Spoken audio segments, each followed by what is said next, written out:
Welcome to Protea Conversations, the podcast where leadership in business and accounting isn't just discussed, it's explored. I'm your host, Zane Stevens, and thank you for joining me as we delve into the minds of some of the most influential leaders in the industry. Our journey is one of discovery, from unraveling the unique stories that shaped our guest careers to invaluable advice that fueled their success. We're here to provide you with simple, actionable advice to accelerate your career and personal growth. Whether you're a budding professional or a seasoned executive, these conversations are designed to offer insight and perspectives that resonate with everyone. So tune in, engage, and be inspired as we build better leaders together. Welcome to Protea Conversations. Today I'm joined by someone whose work sits at the intersection of faith, purpose, and financial clarity. Scott Fuller is the founder of Virtuous Accounting Solutions and seasoned CPA with over 2 decades of experience in both public accounting and corporate finance. Scott has dedicated his practice to helping purpose-driven organizations navigate their financial journey with confidence and clarity. Through Virtuous Accounting Solutions, Scott and his team offer a full virtual finance department, including bookkeeping, accounts receivable, accounts and payable management, CFO-level advisory services, and the often overlooked but critical area of financial cleanup. But what stands out most in Scott's mission is to help leaders align their financial strategies with their values and visions that drive their organizations. He's also a husband, a dad, and someone who brings a deep commitment to service and discipleship into everything he does. Scott, welcome to Protea Conversations. Thanks, Zane. It's great to be here.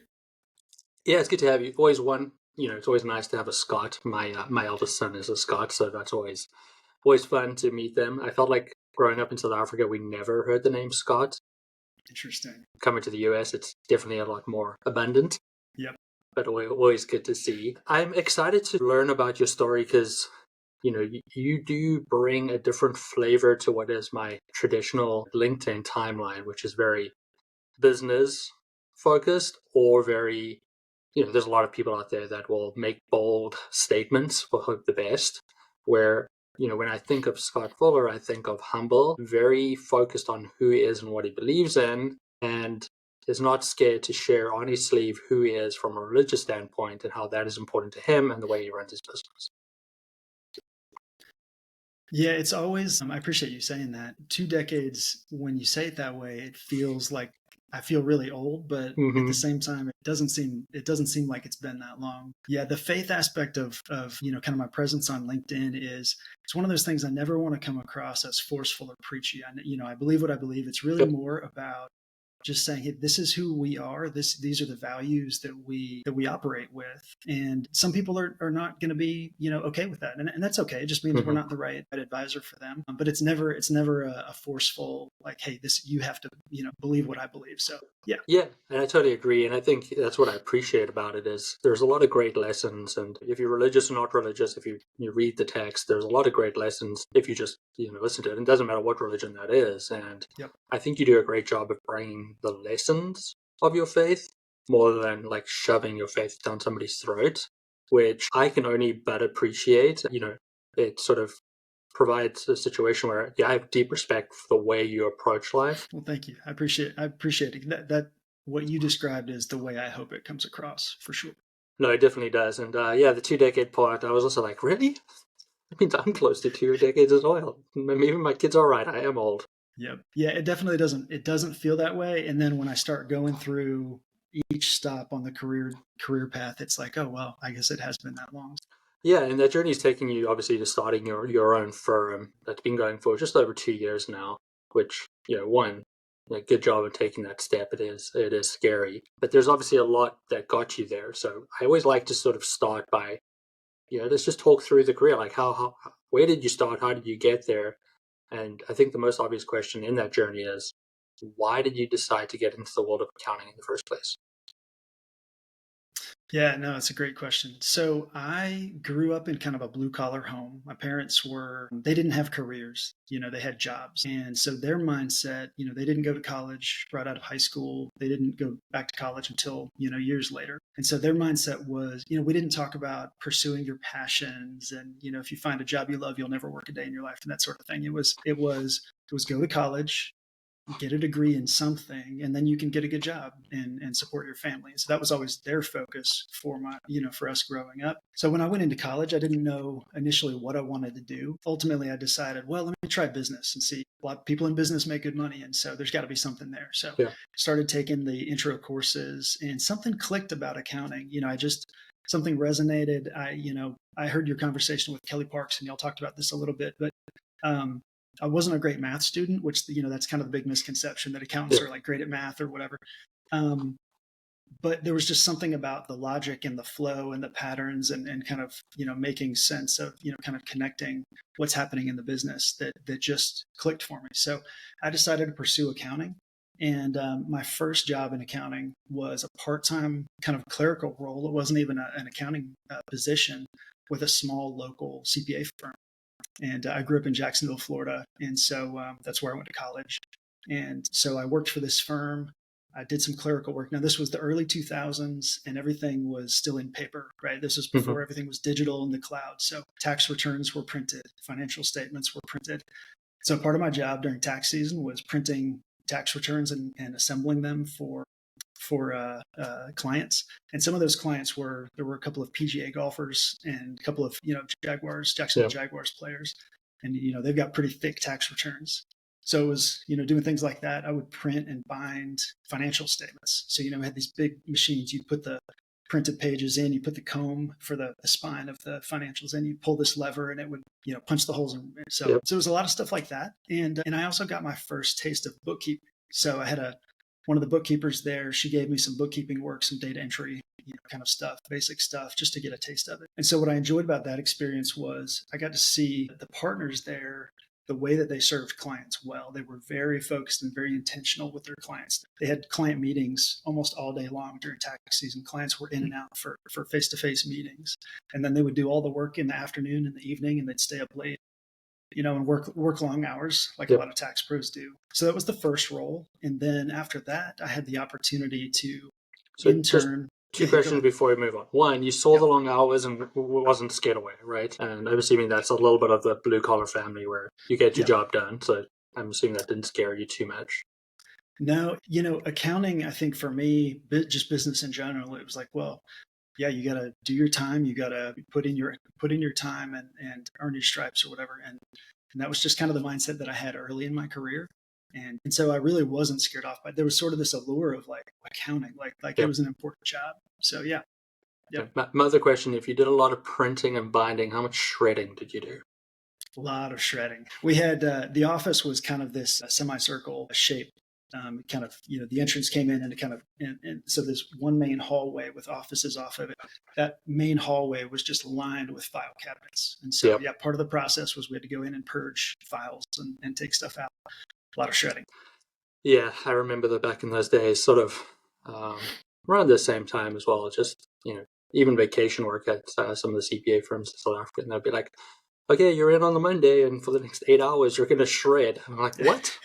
That can't take that long. And then, you're not even halfway through the day, and your fingers are raw from holding paper and shredders. It was fun, but I can definitely do without that experience ever again. Yeah, I don't miss those days. Okay, sorry to interrupt. I just felt like a good shredder story was required. Absolutely. So by that point, I was getting close to the end of my degree, and I thought, well, everybody gets an internship. That's what I need to do next. And at that point, I was also married. I got married while I was in college, so I got married young. And so, the professors were pushing Big Four. But Jacksonville wasn't a huge city, and so if you go Big Four, that meant a lot of travel, and I didn't want to travel. And so I had an opportunity with a large local accounting firm. So I went from a firm with about 8 or 10 staff to a firm with about 60 to 70 staff. And I interned with them, and then they offered me a job, when I graduated. And so it was a great experience. I got to do a little bit of tax, a little bit of audit, a little bit of litigation work. I get to work with clients in a lot of different industries, and with different complexities, different sizes. And so that was a great experience. And a few years down the road, that firm merged with a large regional firm. And so we went from a 60-person firm to a 1,600-person firm overnight. Yeah. And so there was a lot of good with it. There was stress with it because it was a different environment, but it opened up more career opportunities. I got to do things that by that point, I was a manager. I was focused on audit. It was really all I did. But I got to do things that I never would have experienced otherwise. So at that point, this would have been 2006, 2008, something like that. And auditors were starting to use digital data extraction software like IDEA and things like that. So I got to be a part of a task force that kind of implemented firm-wide policies and then did training for all the staff on how to use it and implement it in audit engagements and things like that. And I got to work on some peer review engagements, and so some things I wouldn't have done otherwise. So it really was a great experience. And then at that point, so right around that time, my wife and I had our only son. We had our son, and I think when you have kids, things start to change, motivations start to change. Your goals, and you start to reevaluate. And at that point, I enjoyed what I did, but the long hours during busy season, it was a lot. And so that was the first time where I really started to think, well, maybe this isn't long-term. Maybe this isn't what I want to do. Maybe it's not the best thing for a family. At the same time, I had some family that relocated to the Atlanta area. So our son, by this point, was 2 years old. My wife and I wanted to be closer to family. And I started thinking about making that transition to industry. Jacksonville's not a huge city. There were a lot better job opportunities in Atlanta. And so ultimately that was what led us to pull the trigger and pick up and move up the interstate to Atlanta, where we live now. So that was a big step for us, really starting over, finding a new home, finding a new church family, finding a new community. But what I really enjoyed at that point, pretty big in terms of like maybe not distance wise, but Atlanta area versus Jacksonville is a size differential, right? Yeah, very different, and not quite like moving from South Africa to the United States, but it was a big change for us. There were much better job opportunities, particularly in the corporate accounting world. Yep. There were bigger public companies and things like that. So at that point, I really enjoyed the technical side. And I thought, well, even if I'm going to leave public accounting, I really want to still do something kind of technical. I want to try something different. Maybe I want to work for a big public company, but I didn't have any public company experience. I didn't have any Big Four experience. So I looked around and I thought, well, I've done a small local firm. I've done a large local firm. I've done a regional firm. The only thing I haven't tried yet is the Big Four.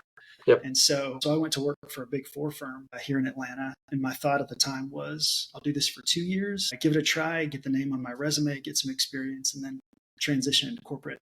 But it was a much bigger grind than I anticipated. Yep. So it only lasted a year. And then I made that transition into corporate accounting. Yeah, how was that 1 year? I mean, obviously it is different, but what is your, there's a lot of anti-Big Four out there at this point in life. What is your sort of takeaway from that experience? Yeah. So everything negative that you hear about the Big Four, I've experienced, or a lot of it. I experienced it. In a smaller firm, a busy season was 55, 60, 65 hours. Yep. The Big Four, working on public company audits, it was 70, 80, 90-hour work weeks. So definitely not great for family, work-life balance and all that stuff. But on the flip side, I'll defend them a little bit. Just like going from a smaller local firm to a regional firm gave us better opportunities, better training and resources. The Big Four have great training, great resources, and things like that. So, it comes down to, I think for staff, the decision is, what do you want to do ultimately? If you want to work in a bigger corporate environment, there's a lot of reasons to try the Big Four. Yeah, as somebody who only has Big Four experience, I've only got good things to speak about, even though 90-hour weeks, did those.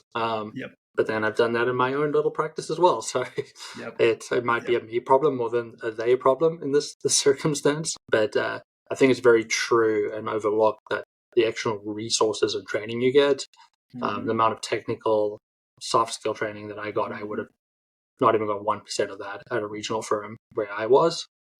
So I always do appreciate that extra training. I think it did give me a little bit of a rocket booster in my career. Yeah. I definitely think, depending on what people ultimately want to pursue, what younger accountants want, there are a lot of good things about the Big Four, great training, great opportunities. So I some of the criticism is definitely warranted, but probably not all of it. Yeah. So 1 year there and you decided, okay, let's go do some real accounting within a company. Yeah, so that was it. That was it for public accounting. I'm done. I'm moving on. And so, but what I really enjoyed about accounting at that point in my career was the technical. I was a gap nerd. I loved the gap research and footnote disclosures and understanding how to apply the standards to different things. And so I took a job with a smaller, not a large public company, but a smaller public company. And they had really complex contracts, very complex revenue recognition. And so I had the chance to work in a role where I got to focus on the technical. And so we did that for a couple of years. That company was acquired, and then subsequently they sold off the division that I worked for. So overnight, our business unit moved out of state. And so I had the choice of, do I stay here or do I pick up my family and move to another state? And by that point, we had a life here in Atlanta. So we decided, we're going to just go find something else. It's not what we want to pursue. From there, my next stop was I went to work for a large private company here in Atlanta. It's a healthcare staffing company. They've been very successful. It's a multi-billion-dollar company with several different businesses that are part of the portfolio. And so they had a new business that they had spun up and had been operating for a couple of years. So it was a telehealth startup company. And they had grown to a point where the shared services accounting wasn't really working well, and they wanted to build out their own accounting function. So they hired me, and I had the chance to come in as the controller and really build out the team, put the systems and processes in place to really manage the day-to-day, to close the book. So we were the accounting team, we were the FP&A team. Yep. We wore a lot of hats. Sounds like a great opportunity. I mean, I think it's almost like an accounting dream to be the person who comes in and starts from scratch. It obviously can turn into a nightmare pretty quickly, but if you're well planned and executed, it's an absolute prime opportunity. I'm sure it must have been fun. Yeah, it was. Of all the jobs that I've had up until the point where I went out on my own, that is the best job that I've had, the most rewarding. Honestly, the one where I learned the most, because up to that point, I'd never had that much autonomy in my career. And I came in on day one, and the president that I worked for, he said, "You're in charge. This is your team. You do whatever you need to. Hire whoever you need to hire. You tell us, you're setting policy, you're setting procedures." And so it was one of those things where we got to do all of the day-to-day accounting work, but really the part that was most rewarding for me was being involved from a strategic level, being involved with the other department leaders, building out a budget every year. We had a very rigorous business planning process that we would go through.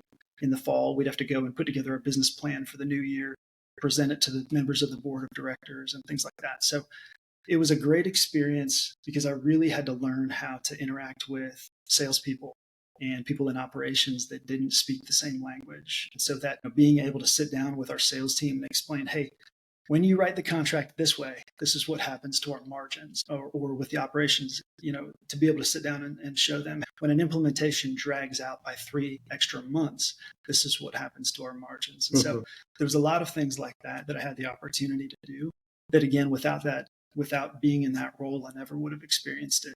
And ultimately, being in that role is what led me to go out on my own and start my own firm. Because when I looked around, I thought, man, I could do this. I love what I'm doing. I can do it for one company for the rest of my career, or I can do this and help a lot of different companies. And one of the things that I'm always looking to do is to really maximize the impact that I can have on other people. And so the idea of being able to help a lot of small businesses, that was something that was really appealing to me. And I missed the client service aspect of public accounting. I'd been out of it for 10 years at that point. Yeah. And so started thinking, hey, maybe I want to go out on my own and do my own thing. And so when I started looking around at what was happening in the industry and this new idea of CAS practices, that was something that was totally foreign to me at that point. But it made a lot of sense. And so one thing led to another, and that's when I decided to go out on my own. No, that's great. I mean, there's always a good story of where you've created a skill set and now you want to go use that for greater good. I really appreciate that. I mean, what sticks out for me, not just like from what you're explaining right now, but also just reading the bio of what work you did in that position. I mean, you were the CFO without the title, effectively, right? So you can definitely see that you were implementing processes, thinking strategically, more than just an accountant. And I think that is fantastic, especially for the type of work that you're trying to do right now. Yep. That experience is so helpful to your clients, because it brings in the idea of not just you can speak their language, which I love that you brought up. Talking to people that are non-accountants is one of the hardest skills that accountants need to learn. So I'm sure you developed that, and that's great for your clients as well. But the ability to step back and think strategically about what needs to be done, not just what a textbook tells me needs to be done. Yeah, and that's the interesting thing when you think about a career in public accounting versus industry. When you're in college in the accounting programs, you learn a lot of theory, but you don't learn how things actually get done. And public accounting firms do a great job of training and coaching on the work that they do. But when you're an auditor, you don't really understand the day-to-day of what it takes to process accounts payable, or process accounts receivable, or close the books. When I moved into corporate accounting, that was the first time that I'd seen a full month-end close process. And we had to figure out, what worked, what didn't. I spent a lot of time sitting with the staff that had been there doing it day in and day out, so I could really learn it and understand it, and then figure out, what we needed to do to make the process better. But it's just a different experience. And I don't think one is better than the other. I think both are great. And that's one of the things I always encourage younger staff is, if you can try both, because you'll get a completely different experience and different exposure. Yeah, one of the advantages I had being at a big four is that I went from audit into the consulting side, the advisory side. And, like you mentioned, it's like a lot of like theory that you learn, and in audit, you rely on that theory, right? Like, this is the theory. Where do you deviate? Yep. Where I then had to take that knowledge and go consult with people and be like, okay, what is your process? How can we improve that process? Not necessarily make a textbook, but look for the holes, and how do we fill those holes to reduce the risk, make sure that it's getting the right approvals, things don't go wrong, and being very realistic with resources. Because I think we all realize on a textbook side, there's this, you go ask ChatGPT for a perfect org chart right now for your accounting team. No company can afford that back office. It's going to be way too many people for the amount of revenue.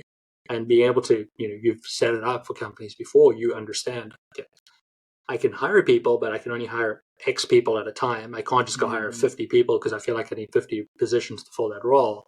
And being able to step back, think through that, and use your strategic mind, that's a big advantage, obviously, to the company you're working for, and huge for the people that you're working for now and the small businesses. Yep, absolutely. Yeah, I think the experience of working in a leadership role and helping to grow a company, and even things like going through COVID and what we experienced a few years ago. I was in corporate at that point, so I know how it affected the company that I was with, versus a lot of the firm owners that were dealing with all of their clients calling and freaking out. But yeah, I think that exposure definitely makes it easier to talk to the clients. I posted something earlier about a conversation I had with a client this morning. He called me out of the blue, and he was just kind of worked up, kind of stressed out about interest rates and tariffs and all of the things that are going on right now. The real estate market is shifting a little bit, and he's trying to figure out which levers to pull to improve cash flows. And it was really just a conversation where I listened, I asked some questions. He made some assumptions, or told me that some assumptions he was making, and I challenged him on some things. And I think without some of this experience in my background, it would be hard to have those conversations. Yeah, one, you need to know what the right questions are to ask and when to ask them, right? But I think I commented about just showing empathy in those situations is really important, and that ability to sit down and listen and not try to respond. That shows great empathy, great leadership, and your clients are lucky to have you if you're able to do that for them. Yeah, and empathy is a great word, because I think when it's very easy as accountants, as advisors, to, if you think you know the right answer, it's very easy to want to say, well, this is what you need to do, and to want to be the hero for the client. Whereas our job is not to be the hero. Our job is to be the Yoda, to help guide them. And sometimes that just means asking questions and then shutting up. Sometimes it means, they're having a bad day and you empathize with it. So empathy, I think, is a really great word. Yeah. Yeah, and it does make a difference. I've been in conversations with clients where they're just talking and you just sit and listen. And when they're finished talking, you're like, well, you've answered your own question. They're like, what do you mean? I'm like, well, you just told me the plan, and I'm not going to fault you. You're in the business. You know what you're doing. I don't think it's ludicrous, so let's go for it. And, sometimes that's just what people need. They just need to, be heard. I'm listening to a book right now, and, it's talking sort of about the power of listening. And one of it was, like, a friend reached out and they wanted to talk about something. And I just sat there for 30 minutes listening to them. And then, like, you want anything more? They're like, nope, I figured it out, just saying it out loud. And, that's sometimes what people just need. Now, I'm fortunate enough I have a lot of these conversations in my own head, which helps. I have an imaginary friend running through there, but not everybody thinks that same way and able to comprehend what it is. So having a professional that is willing to sit down and listen, that is huge for them.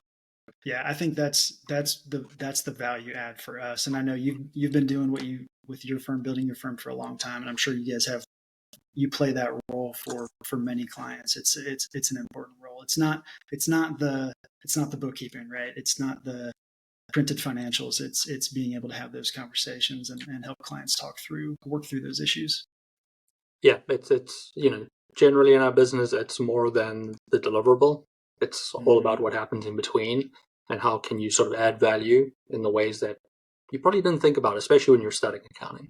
I don't think anybody sat down in their accounting 101 course thinking one of my biggest part of my job is sitting and listening, but it is a huge part of it. And so I always push back and people are like, oh, accounting is a great place for people that doesn't like people. Like, no, it's the exact opposite. It's all about human interaction, a lot about emotion, and just sort of being there for people. Yeah, absolutely. Absolutely. So I did want to go and I've got some specific questions I wanted to ask about your practice, but you did touch on one point in terms of your smaller firm getting sucked into a larger regional firm. And it feels like a very timely topic because we continue to see a lot of consolidation in the industry. And I'm sure there's a lot of accountants out there going through the experience that you've already been through. That could have been bad, could have been good. Either way, it is difficult. No matter what a great experience it can be, there will still be difficulty because there's adjustments. So can you just sort of, you don't have to go too deeply into, just briefly sort of go through what your experience was. How did that feel? I mean, it's also one of those things like, I signed up for a 5K road race, but when I arrived on the day, they just told us there's only a marathon, so good luck, right? Like that's sort of the type of situation you can find yourself in pretty quickly. Absolutely. Absolutely. Yeah, it was really the two big things were culturally, it was a big adjustment because they did things differently. And then procedurally, we had an audit approach that we used. We had a playbook, the way we approached auditing, and they came in and they had a much more rigorous process. There's a lot more risk for much bigger firms. And so we had a lot to do to kind of get up to speed on their processes and their way of doing things. And it took a full year and a half to really, almost 2 years probably, to fully integrate with the firm culturally, people wise, and procedurally. And at the end of the year one, the new firm, they issued a report for our office that basically said, hey, you guys aren't up to snuff. You aren't up to where we need you to be.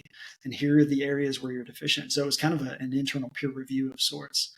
And so it took another few months to really kind of get up to where we need to be. But yeah, it can be really stressful. I think probably the culture side of it is probably the most challenging with the people policies and a lot of those types of things. Yeah, it'll be interesting for a lot of people that are going through it at the moment, sort of trying to adjust. I think the cultural side of it is probably the biggest part of it. I do know being at a big four firm, like learning about red tape and the approvals and how many, stepping stones you have to get through things, that can be quite a big adjustment for people. I'm sure you found that adjustment moving to EY also. It probably took you an email to get approved, probably took multiple meetings to get the same approval. So just the bigger it gets, the more red tape there is. And that can be quite an adjustment for anybody, especially if you come from a small firm with 6 people. Absolutely. Absolutely. And I think that's probably an advantage that when you look at firms like ours, like smaller firms probably have an advantage because it's a lot easier to shift gears and change directions because you don't have to deal with a lot of the red tape. So we can be more, it's easier to be quicker and responsive to changing client demands and client needs and things like that. Yeah. When you're bigger, you've got way more resources, but when you're smaller, you're just a little bit more nimble and can move a little quicker. Absolutely. Absolutely. Okay, let's talk about the business. You decided to go alone 2 years ago. Timing clearly made sense for where you were in your career. I'm assuming it made a lot of sense for where you were with your family. And you went ahead and started Virtuous Accounting Solutions. So let's talk about the name. I love it. How did you come up with it? So Virtus or Virtus is the Latin pronunciation. So it's a Latin term that it has this connotation of kind of courage and integrity and doing things the right way, really. And so where we came up with that name, my son was taking Latin in school. And Latin's the foundation of most of the spoken languages today. And so my wife actually was the one who came up with that. We were just spitballing, trying to figure out different names, and she said, "Well, what about this?" And so we played with it a little bit, but ultimately that name Virtus kind of stuck with it. So, and I felt like the meaning of it really kind of embodied what we wanted to be about, which is that integrity, that virtue, being courageous to be able to lean in and really help our clients in the way they needed help. So yeah, that's where it came from. No, that's a great name. I was on your company LinkedIn page, and the headline there is helping business owners save time, gain financial clarity, and make more confident decisions for their business. Mm-hmm. But the more important one that I like is bringing financial clarity to purpose-driven businesses. Mm. And I'd love to hear what purpose-driven businesses means to you. Yeah. Purpose-driven business to me means a business that exists for a purpose beyond just making money, right? And that doesn't mean, we talked about my faith at the beginning of the call. That doesn't mean that you have to share my faith. Yep. What it means is that you see your business as a mechanism for doing good in the world. That could be creating more jobs. It could be creating a culture where your employees feel engaged and love coming to work. It could be a culture of generosity where you want to earn more profit because you're going to give more of it away. I've got stories from some of our clients that we work with who have done some really generous things to help people in need, whether it's giving someone a job that maybe didn't have the skill set that they necessarily needed, but they saw somebody who was really down on their luck and they were able to bring them along, or helping a coffee shop owner whose shop was wrecked by the hurricanes down in St. Pete Beach last year in Florida, and coming in and bringing contractors in and paying for footing the bill for a lot of the repairs to get them back open because it's a small family business, so there's a lot of things like that. And so that's really, for me, that's what a purpose-driven business is. It's a business that exists for some reason beyond just making a profit. It's not about buying bigger houses and bigger cars and toys and all those things. It's just doing good in the world. Because of that, do you find yourself working with a lot of nonprofits, or is that just me reaching? Yeah, so we actually don't work with any nonprofits at this point, and it's not because we don't want to. We certainly will. I've worked with nonprofits in the past. That would we may talk about niching at some point, but in my wife works with me in the business, and so we've talked about the idea of niching, and that's one of the things we talked about was going the nonprofit route. But no, it is typically it's for-profit businesses that are using that profit to do for good. Okay. It's like one of the wine brands that we look after. For every dollar they sell, they give a small percentage of that to charity. I believe the consumer can select from the, when you're buying, like which of the charities most, tied to your beliefs, and they'll make that donation upon it. So we, that type of business, I mean, they're still there to make a profit. They're not giving all the profits away, but they're giving a small percentage of it, or 1% for women companies or 1% for the environment companies, those types of businesses. Yeah, and when you look at bigger brands, you think about somebody like Tom's who donates shoes. You buy a pair of shoes, they donate a pair of shoes, or Bombas, I think it does that with socks. And so it's those types of brands for sure. I mean, not companies that size. Yeah, no, I get what you're saying, but the same sort of concept, the same value of let's give back to the community. We're going to work hard, do something that people need, but at the same time use that for a greater good. Yep, absolutely. Okay, so we're working with companies that are trying to do something good at the end of the day. It's not just about the profits. They're using those profits to enrich somebody else's life. Do you have some examples of clients that you're willing to share with us? You probably can't name names necessarily, but I'll give you examples of the types of clients. So we've got a client that is in their software company, startup, and they're in the church. Churches are their end customer. So they develop software that churches use in their operations. We've got some real estate investors. Our biggest industry right now is real estate investors, and so we've got a number of those. And real estate investors don't necessarily have the best reputation for being generous and things like that. It's really about profit. But these are some folks who you wouldn't, if you met them on the street, you wouldn't necessarily know what they were all about. But privately, and I had one of them a couple months ago. We had a conversation, and he was telling me about this coffee shop owner whose shop in St. Pete Beach, where he lives, was destroyed or damaged by the hurricane. Yep. And he said, what's the point of having money? If I can't use it to help somebody. I mean, Yeah. Verbatim. So what's the point of having money if I can't use it to help somebody? So those are the kinds of things, the kinds of people that we work with, and the kinds of things that they do in terms of generosity.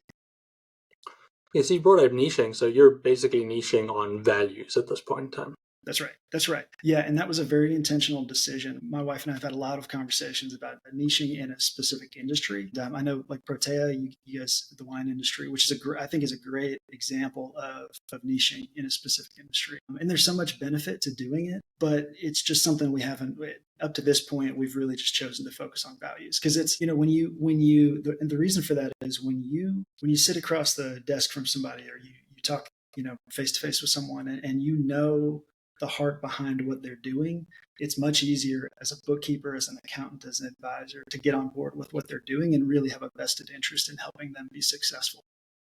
It makes a lot of sense, right? If you're talking to young people about choosing a job, you want to work at a place that either it's got really good people that's going to help you develop, or at a company that you truly believe in their mission and what they're going to do, right? So you're sort of doing both of those now in your own role, and you get to pick and choose as they come to your door what they are, and making sure that what they're doing aligns with your values, not necessarily your religion, right? It's more about the value behind it and the integrity and whatever else the values you align with it. And I think that's great. It's a great place to niche, and I try to believe that as much as we're in the wine space, we're still working with people that we have similar values to. Probably not true, right? Because the focus is, oh, you have a winery, I'll work with you. I think when there's a great opportunity in connecting, with the heart with people and helping them be successful.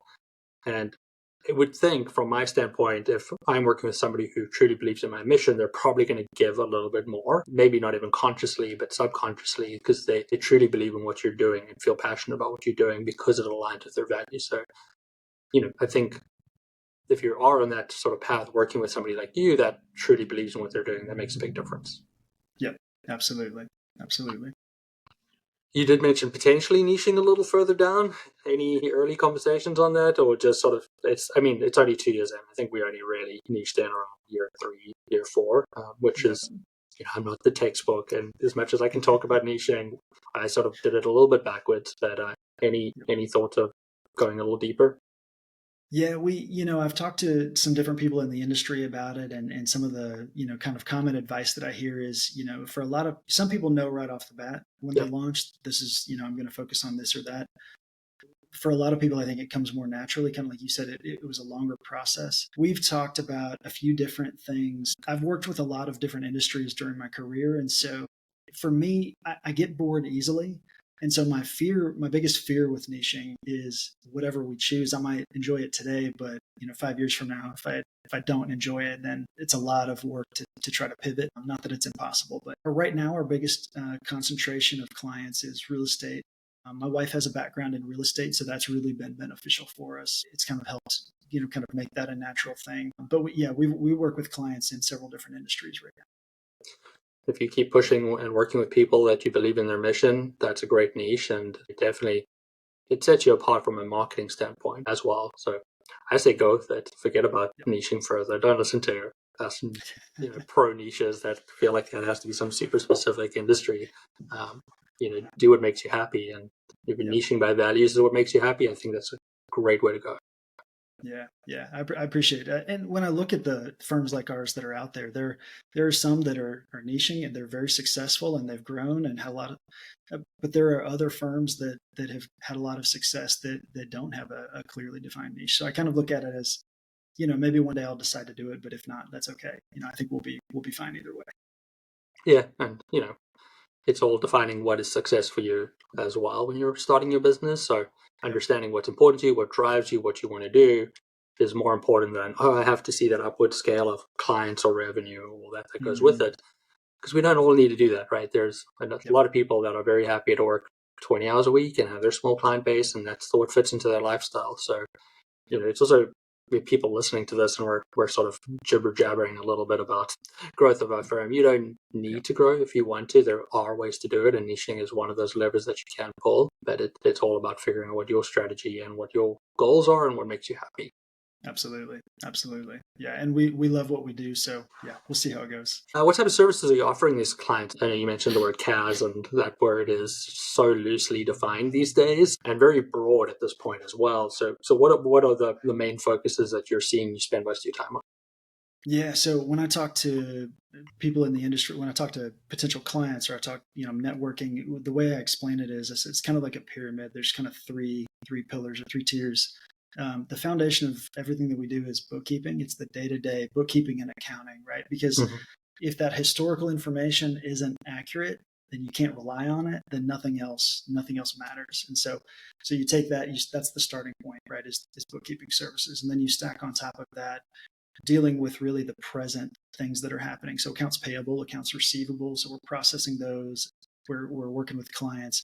We're either handling it for them or we're guiding them through the process of how to implement it, standing up the technology and helping them put processes in place so they can do it themselves.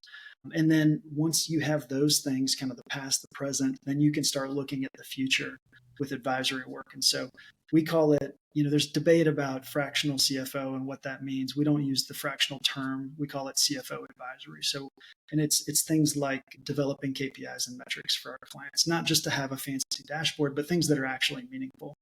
Forecasting, budgeting, cash flow forecasting, working through things like that. So that's really the core of what we do. And then we've had other, kind of one-off consulting things that have come up from time to time. That's really the core of what we do. Yeah, that makes a lot of sense and super helpful. I feel strongly that you can use the word CFO advisory. I can sometimes get a little nitpicky with it, but you've done it, so I think that's a fair way to describe what you're doing. I have a sort of maybe a bit of a leading question, but I'm going to ask it anyway. We see in the wine space a lot of very successful business people come into the wine space and then forget how to run a business. Like they think that it's something different because it's wine and it's magical and it's creative instead of it's a business. Like you still have to run it like a business to be successful. Do you ever sort of run into that a little bit with purpose-driven businesses? They've been super successful when it's purely focused on profit. They do all the right things, and when they come for this purpose-driven, they sort of forget about the financial basics a little bit, the basics of how to do business, the basics of what made them successful. And rather that this is an add-on, it sort of adjusts their whole approach. They need sort of realignment. Yeah, that's a great question. I think I haven't seen it a lot. Where I have seen it play out in a few cases is maybe they're too slow to make a personnel change that they know they need to make because they want to be nice, they want to be compassionate and things like that. Or maybe they're trying to be a little too generous and to their own detriment, because it impacts their cash flows in a negative way or something like that. So I haven't seen it too much. I have a lot of friends that work in the church world, and that's where, like, so we talked about nonprofits. I think it's very prominent. I think you see that in industries like that or in the church space where we're supposed to be nice because it's the church. We can't have standards and hold people to account because of that. So we haven't run into that too much. Yeah, it would be interesting to sort of just see how people react when I've sort of seen a little bit where people are like, yeah, we're going to give 10% of our revenue. And, then you realize there isn't 10% of revenue to give away at the end. So maybe that was a bad claim, right? You maybe first start running the business and then, proclaim what you're going to give away rather than sort of start with that, leading with that slogan, because you need some volume to get there. You can always adjust over time, give a little bit and then give more as time goes. But I can see when you're purpose driven, especially trying to give people jobs, give them a foot up in life. And if they're just a bad egg and they're not willing to take advice and proving, holding on to them too long can be pretty detrimental to your cause. Yep, absolutely. Yeah, tough. Business fundamentals are still the same. They have to be, right, and that's unfortunate. We sort of have to hold people accountable. We have to be clear in what our vision and goals are and stick to them. And you're all about the values, so make sure you're running with your values, and letting a bad egg stick around is probably not in line with your values. All of your values, maybe one or two of them, but not in all of them, and that's tough for your business. That's right. Yep, that's right. Absolutely. Scott, what's the best advice you've ever received in your life that sort of helped you be successful? That's a great question. There's a few different ways I could go with that one. But when you ask that question, the first thing that stands out is something that somebody said to me more recently. So going back to my last role as a controller during COVID, some companies really struggled. And when we had some challenging, we had a challenging season that we were going through. And So I don't remember the exact circumstances of the conversation, but I was at work one day. My boss came in, the company president, and he sat down and asked me how I was doing. He could tell I was frustrated. I was having a bad day, and I just sort of vented a little bit and unloaded. I said, "We're trying to do these things, and it's just not working, and I don't understand." And blah blah blah. And what he said is, and this still sticks with me. He looked at me and he said, "Don't forget, your best is always good enough. Don't forget, your best is always good enough." And what he meant by that was we're not always in control of the outcomes, right? Now you can give your best as an entrepreneur and your business still fails, right? You can give your best as an employee and you can still get fired from your job because you just couldn't do it well enough. But what he meant was, we can't always control the outcomes, but we can control the inputs, right? I can get up every day and I can give my best and I can commit to growing and doing better and learning from what the mistakes I made yesterday. And his point was, if you come into work every day and you give your best, then you can go to bed at night, put your head on the pillow and sleep soundly, knowing that you did your best and the results are in God's hands. There's nothing else that you can do at that point. So that was more recent. I wish somebody had told me that 15 years earlier, but that's the one that sticks out to me the most at this point. Yeah, I love that. And I think one of the reminding points in a comment like that as well is that your best is going to look different every day. During trying times like that, your best might be down here. There's going to be other days where you wake up and your best is up here. It's just about coming up, showing up, putting in your best effort, sort of sometimes just compartmentalizing that bad stuff, put it in the back, get your job done. Don't lose your mind with somebody else. Give it your all. Go to bed. I sleep really well at night because whatever I do, I give my best. I try to be kind, and that allows me to sleep at night. I have no concerns, and I literally fall asleep in 1 second. I think it's the secret of my sleeping. It could be that I'm overcommitted and I'm just exhausted, but I'm going to take it that's the reason. And I think that is great advice for anybody. Just give your best. That's all you can do, right? There is nothing more than your best. Yep. And it's not, and again, it's not to say that results don't matter, right? We live in a results oriented in culture, but it's, the emphasis, the best that anybody can do is just, and we, that's a great parenting lesson too. And it's something that we talk about with my son quite a bit. He's very competitive and he wants to win. And, but what we always focus on with him is the same idea. It's, hey, I don't care if you win a race I don't care if you come in first or you come in last. I just care that you do your best. And we're going to celebrate that. Yeah. And whatever it is, we do look at the results. And that's when we sit back and we make adjustments to try and improve the next time. And that's how we give our best the next time, right? It is all about assessing, adjusting, and moving forward. Yeah, 100%. 100%. Yeah, that's great advice. Let's talk a little bit to the accountants again. What advice do you give people that are considering opening their own firm? Advice for people considering opening their own firm. Probably one of the best pieces of advice that I got was don't start day one with zero income. Take some time on the side, part-time. It may mean if you've got a full-time job and you're thinking about doing it, you may have to put in some extra hours to work outside of it. But I can tell you, if I had started January 1st, 2024, with zero income coming in, I would have been much, much, much more stressed than I was. And year one was still very stressful in different ways. But that's probably the best advice that I received. And I would share that advice with anybody thinking about starting on their own. It definitely makes a difference when there is something you're sort of falling into the client base rather than I feel like you can watch a movie where people sit down and they're sit down, day one of work. Let's find some work, I guess. And they have to get up and leave straight away. Let's go network, let's make those calls, pull it out. And, if you've got something to keep you going, and then you can add on the other things that can make a big difference. Yeah. Is there anything about running your firm that has surprised you? It's a lot harder than I thought it would be. It's kind of, I was telling a friend this not too long ago. I said, it's kind of like, for the parents listening, they'll understand this. Before you have kids, you can get all the advice, you can read all the books, and you think you know what it's going to be like. But when you actually have kids and they show up, it's like, oh, this is very different. And I think that's been my experiences. And it's everything I thought it would be, good and bad. But it's probably harder than I anticipated it being. So.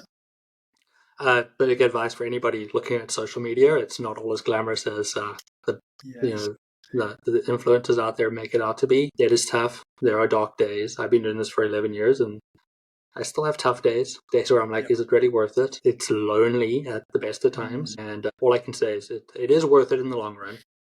If you can find a community, that makes a big difference. Peer groups go a long way. And it is a great community, the accounting space. There are a lot of good people that are willing to talk to you. I'm always willing to talk to anybody as well. So it is. It's harder than you think. That's for sure. Yeah. Well, in a close 1A with advice is the networking piece, what you just talked about. It's, man, people on LinkedIn, that's been a pleasant surprise for me about how open accountants are. Because when I was coming up in public accounting early on, firms didn't collaborate. Firms didn't work together.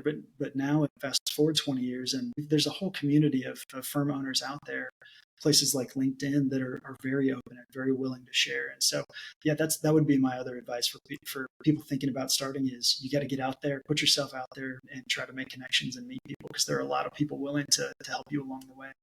Yeah. Find the mindset of collaboration over competition. I was listening to a quote the other day that, when you're in competition, you're just better than the last person, not necessarily giving your best. And when you're collaborating, you're working towards your best. And I think that's a great way to sort of take approach to any business. Absolutely. Yeah, it makes all of us better. It makes the industry better for sure. Scott, I've really appreciated your time today. It has gone way too quickly. But we do like to end with just sort of finding out a little bit more about you on a personal side. So is there anything you'd like to share so that the listeners get to know you as a person better? Sure. I'm a church musician. I've been a church musician for most of my adult life. Grew up playing the piano, and I was in middle school band. I played the trombone, and I grew up in a church that had an orchestra, and I've always loved classical music and orchestral music. So I did that for a long time, and then I kind of transitioned to playing piano and keyboards in the church world. So yeah, that's probably the one thing that I don't really talk about on LinkedIn. That's an awesome fact. Scott, I really appreciate your time today. We like to end off with some rapid fire. So if you're ready, I have 5 questions for you. Let's do it. What is your dream vacation? Dream vacation is probably the British Isles. Very nice. Do you prefer audiobooks or paper books? Paper books. What are you reading at the moment? Right now, I'm reading John Smoltz's biography. I don't know if you follow baseball or not, but anybody that lives in the Atlanta area knows John Smoltz was a pitcher, a Hall of Fame pitcher for the Braves for a long time, and he wrote a great book. That really, it's a great book on mindset. So for anybody listening, check it out. Great. Always appreciate book recommendations. Yep. Question 3: if you had 20 minutes to exercise, what would that exercise be? I would go for a run.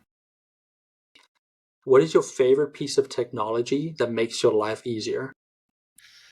Man, the easy answer is my iPhone. Probably, if not my iPhone, it's probably the Garmin watch. I'm a runner. I like to hike, and so I love the gadgets and the gizmos and all the things that it does. An accountant with a smartwatch, that's always a recipe for disaster. I love the statistics. Yep. Even though I don't run that much anymore, I still look at mine when I go for that one run a week. I'm like, could be better. Last question. What is your favorite meal growing up? Oh, favorite meal growing up. It would probably be pot roast. So my mom on Sundays, that was her big day to cook because she worked. She was a single mom. And so on Sundays, she would make a crock pot with roast beef, carrots, carrots and potatoes, put all that in, and it would cook for hours. And that was definitely my favorite meal. I can smell it, and I'm making me a little bit hungry. That's an awesome choice. Scott, again, I thank you so much for your time on Protea Conversation. It's been great to learn about you and your career. Yeah, thanks so much, Zane. I enjoyed the conversation. And with that, we ended another Protea Conversations. Thank you for joining us in this journey of learning and inspiration. Today, we've gained insight from our guests and taken another step towards understanding the diverse tapestry of leadership in business and accounting. Remember, each conversation is a step towards the positive transformation of business leaders. We hope our discussion has given you valuable takeaways to apply in your own career and life. Don't forget to subscribe to Protea Conversations on YouTube and Spotify so you never miss an episode. We'd also love to hear your thoughts and experiences, so connect with me on social media channels. I'm most active on LinkedIn and would love you to join the conversation. Join us next time for more engaging stories, advice, and conversations that matter. Until then, keep striving for excellence, embracing growth. Thank you for listening. Be kind. goodbye from Proto Conversations.